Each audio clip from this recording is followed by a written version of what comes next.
সূরা আন-নাহল ৪১ আয়াত থেকে বাংলা অনুবাদ।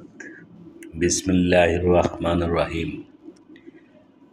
যারা নির্যাতিত হওয়ার পর আল্লাহর জন্য গৃহত্যাগ করেছে, আমি অবশ্যই তাদেরকে দুনিয়াতে উত্তম আবাস দেব এবং পরকালের পুরস্কার তো সর্বাধিক। হায়, যদি তারা জানত। যারা দৃঢ়পদ রয়েছে এবং তাদের পালনকর্তার উপর ভরসা করেছে, আপনার পূর্বেও আমি প্রত্যাদেশ সহ মানবকেই তাদের প্রতি প্রেরণ করেছিলাম। অতএব জ্ঞানীদেরকে জিজ্ঞেস করো যদি তোমাদের জানা না থাকে। প্রেরণ করেছিলাম তাদেরকে নির্দেশনাবলী ও অবতীর্ণ গ্রন্থ সহ, এবং আপনার কাছে আমি স্মরণিকা অবতীর্ণ করেছি, যাতে আপনি লোকদের সামনে ওইসব বিষয়ে বিবৃত করেন যেগুলো তোমাদের প্রতি নাজিল করা হয়েছে, যাতে তারা চিন্তা ভাবনা করে। যারা কুচক্র করে তারা কি এই বিষয়ে ভয় করে না যে আল্লাহ তাদেরকে ভূগর্ভে বিলীন করে দিবেন, কিংবা তাদের কাছে এমন জায়গা থেকে আযাব আসবে যা তাদের ধারণাতীত, কিংবা চলাফেরার মধ্যেই তাদেরকে পাকড়াও করবে, তারা তো তা ব্যর্থ করতে পারবে না, কিংবা ভয় প্রদর্শনের পর তাদেরকে পাকড়াও করবেন। তোমাদের পালনকর্তা তো অত্যন্ত নম্র, দয়ালু। তারা কি আল্লাহর সৃজিত বস্তু দেখে না, যার ছায়া আল্লাহর প্রতি বিনীতভাবে সেজদাবনত থেকে ডান ও বাম দিকে ঝুঁকে পড়ে? আল্লাহকে সেজদা করে যা কিছু নবমণ্ডলে আছে এবং যা কিছু ভূমণ্ডলে আছে, এবং ফেরেশতাগণ তারা অহংকার করে না। তারা তাদের উপদেশ পরাক্রমশালী তাদের পালনকর্তাকে ভয় করে।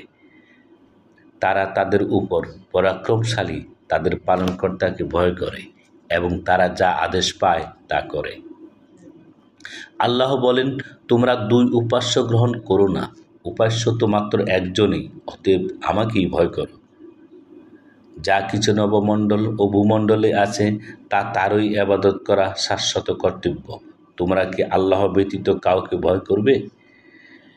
তোমাদের কাছে যে সমস্ত নিয়ামত আছে তা আল্লাহর পক্ষ থেকে। অতঃপর তোমরা যখন দুঃখ কষ্টে পতিত হও, তখন তারই দিকে কান্নাকাটি করো, তখন তারই নিকটে কান্নাকাটি করো। এরপর যখন আল্লাহ তোমাদের কষ্ট দূরীভূত করে দেন, তখনই তোমরা একদল স্বীয় পালনকর্তার সাথে অংশীদার সাব্যস্ত করতে থাকো, যাতে ওই নিয়ামত অস্বীকার করে যা আমি তাদেরকে দিয়েছি। অতএব মজা ভোগ করে নাও, সত্তরই তোমরা জানতে পারবে।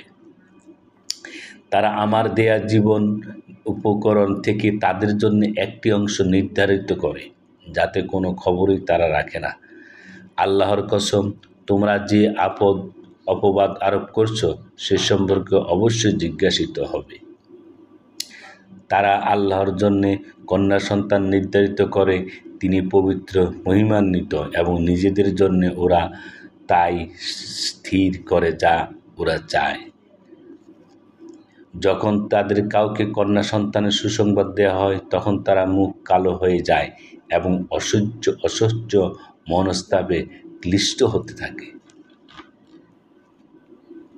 তাকে শোনানো সুসংবাদের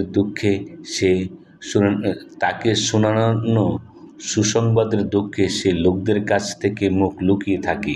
সেভাবে অপমান সহ্য করে তাকে থাকতে দেবে না, তাকে মাটির নিচে পুঁতে ফেলবে। শুনে রাখো, তাদের ফয়সালা খুবই নিকৃষ্ট। যারা পরকাল বিশ্বাস করে না, তাদের উদাহরণ নিকৃষ্ট, এবং আল্লাহর উদাহরণ মহান, তিনি পরাক্রমশালী, প্রজ্ঞাময়।